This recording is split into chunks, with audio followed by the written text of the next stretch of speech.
Agora a notícia internacional, a tensão aumentou ainda mais no Oriente Médio. Isso porque Israel ordenou bombardeios no sul do Líbano nas primeiras horas deste domingo, depois de identificar a possibilidade de ofensiva do grupo terrorista Hezbollah. Os disparos aéreos foram preventivos. Segundo as forças de defesa de Israel, cerca de 100 caças atingiram lançadores de foguetes do Hezbollah. Após a ação, o grupo terrorista afirmou ter iniciado uma primeira fase de um grande ataque contra Israel, disparando mais de 300 foguetes e drones, atingindo 11 bases militares. O ministro da Defesa de Israel declarou estado de emergência válida por 48 horas em todo o país. A medida começou a valer às 6 da manhã deste domingo. E quem chega para fazer uma análise é o Ricardo Cabral, que é professor e especialista em segurança e também estratégia internacional. Cabral, é sempre bom te ouvir. Bom dia, obrigada por estar com a gente aqui nesse domingo. O que significa mais essa fase de um conflito que não é novo e principalmente, desde que houve esse conflito com o Hamas na faixa de Gaza, quase que diariamente o Hezbollah faz ataques ali ao norte de Israel e Israel responde. Mas agora, o que tem de diferente? Bem, bom dia a todos. O interessante é o seguinte, que esse ataque deveria ser coordenado com um ataque iraniano. Ao que parece, o Irã, a princípio, não vai participar. Mas você já teve a participação da resistência islâmica no Iraque, tem a participação provável do Ansar Allah, lá no Iêmen. Então, esperando, de repente, expectativa com relação ao Irã. Pois é, agora, professor, também seria uma resposta à morte de um comandante? Porque, assim, toda vez que existe realmente uma morte significativa de um lado ou de outro, existe aquela promessa de fazer um ataque como resposta, né? Sim, hoje, inclusive, Israel matou um militante lá da Amal, o Ayman Kemel Idris.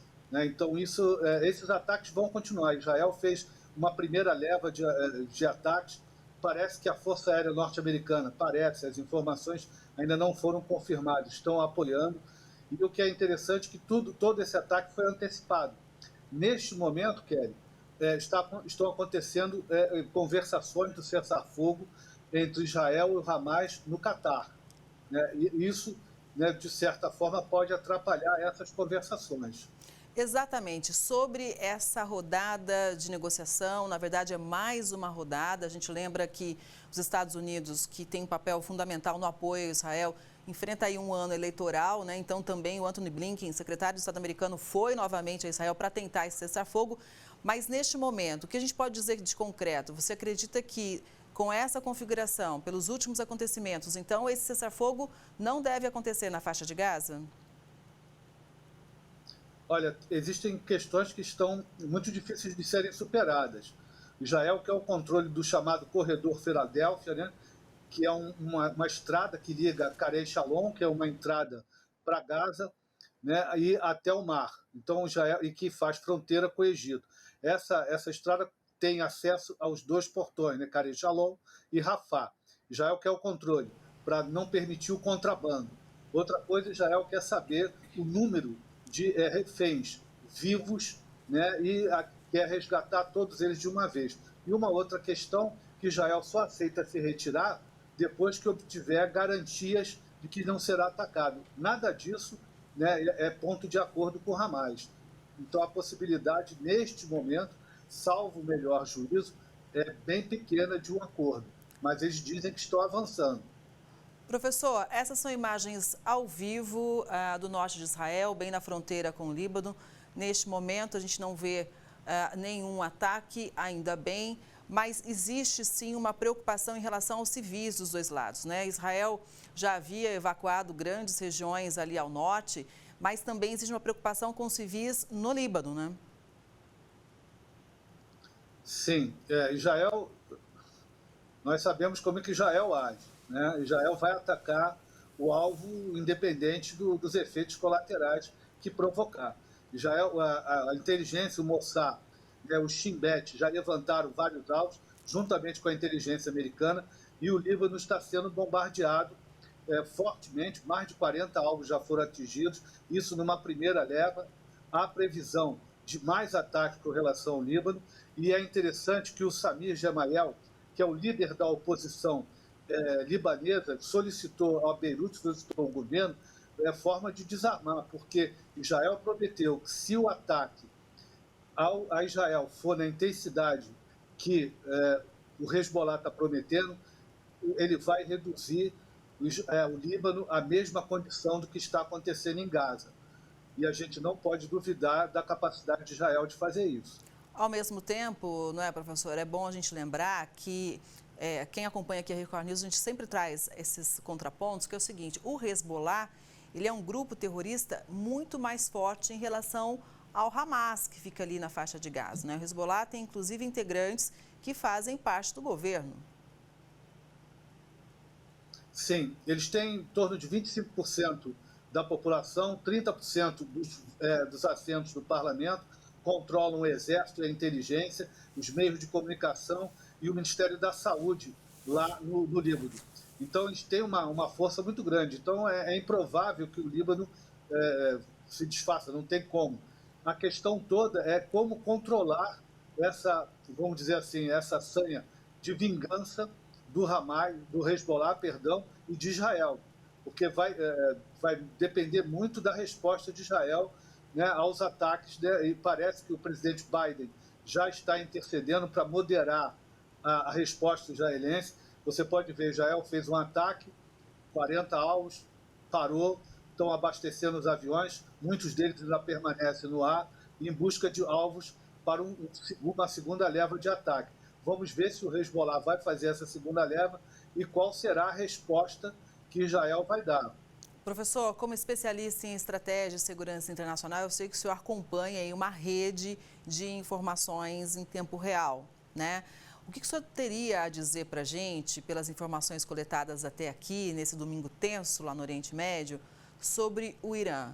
Eu pergunto pelo seguinte: a gente lembra que o líder político do Hamas foi morto num ataque no Irã, que também prometeu uma resposta. Agora a gente vê um grupo terrorista apoiado pelo Irã, o Hezbollah, no Líbano, também passando por esse momento complicado com Israel, né? Ou melhor, é um momento que já se arrasta há muito tempo, mas que está muito intensificado neste domingo. O Irã fez alguma movimentação pelas informações que o senhor tem, ou até agora não?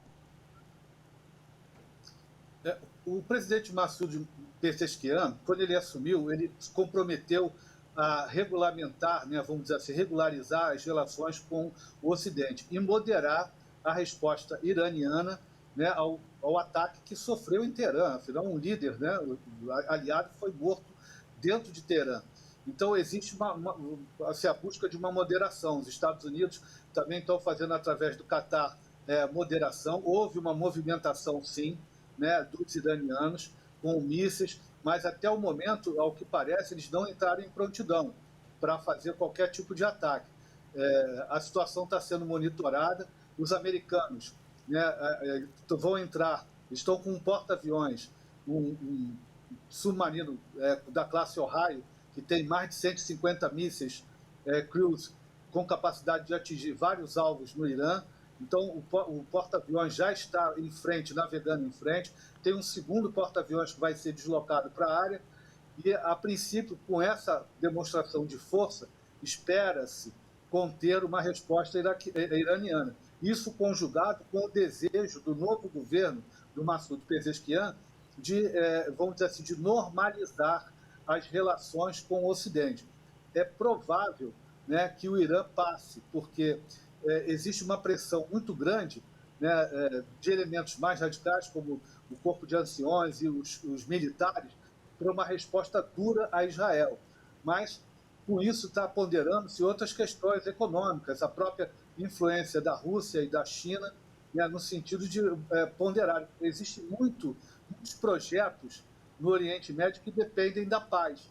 E a resposta iraniana, nesse momento, poderia provocar uma guerra regional. A gente não pode descartar isso. Se o Irã entrar nesse conflito, Israel vai reagir de um modo... Ele já falou que se o Irã entrar, a resposta será duríssima contra o Irã.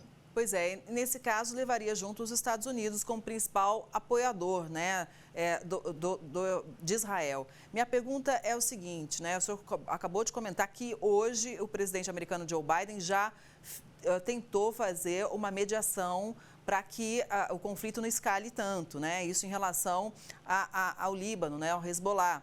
Agora, quais seriam os impactos, inclusive internos, caso essa guerra se expanda, uma vez que vai colocar os Estados Unidos ainda mais no olho do furacão? Então, quais seriam os impactos internos, inclusive para a eleição americana, professor?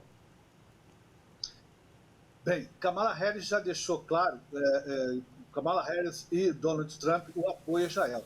Kamala Harris tem um apoio mais cético, né? Ela quer que Israel se empenhe para uma paz com os palestinos dentro daquelas propostas das três etapas do Joe Biden. Ela está fortemente comprometida com relação a isso, ainda que eles digam que a relação com Israel foi recuperada, ela não foi, ela tem uma relação muito difícil.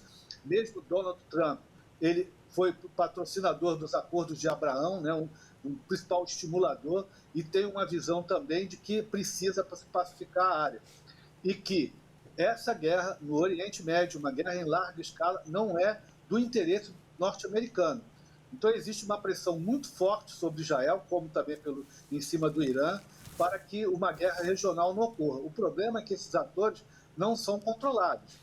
Os Estados Unidos não controlam Israel e o Irã tem uma política própria, que, aliás, em vários momentos se mostra muito mais ponderada. Por incrível que pareça, é uma política que mais fria, mais calculista, no sentido de extrair benefícios, né, da situação internacional. Se espera, o Pezeshkian espera que com essa moderação ele consiga mais, vamos dizer assim, mais concessões do Ocidente, inclusive para o programa nuclear, que ele pretende restabelecer aquele acordo, né, que existia com as potências ocidentais. A minha visão é que existe possibilidade, né, uma possibilidade de uma guerra regional, existe sim, isso aí a gente não pode descartar, principalmente se o Irã resolver entrar nesse conflito neste momento, em que Israel está voltando suas atenções para conter o Hezbollah, mas assim, não podemos descartar também que os americanos, em resposta a uma possível agressão a Israel, eles resolvem entrar com mais forte.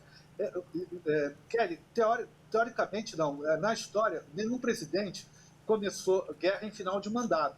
Sim. Agora, professor... Né? Eles não começaram.